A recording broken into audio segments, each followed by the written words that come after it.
Быццам полын у прокосах, частая сивень им жить.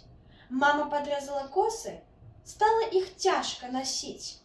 Версты смылели долгие, долгие ночи на уздых, долгие косы тугие, ой, на плечах молодых. Пылом их горм накрыли, скруха, война и крыжи. Долгие косы любили два, что в могилах мужи. Сталися зимами весны, а не жауронка у полях. Мама подрезала косы, як укоротила шлях.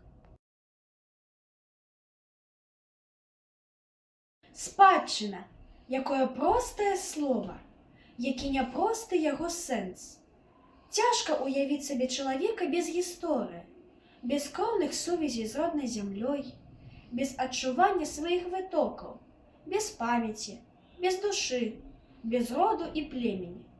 Кожны з нас паасобку, і ўсе мы разам складаем народ, радзіму, пачуццё любові да якой глыбокае і вялікае у кожнага сумленнага чалавека. Усіх яднаюць галоўныя рысы характару: любоў да роднай зямлі, пашана да яе самых запаветных багаццяў і духоўных каштоўнасцей. Памяць народа – гэта самае вялікае багацце, якое і называецца спадчынай. Род і народ яднаюцца адным дарагім словам – радзіма. Гэта родныя і блізкія табе людзі, твая сям'я, твае продкі, памяць пра іх добрыя справы.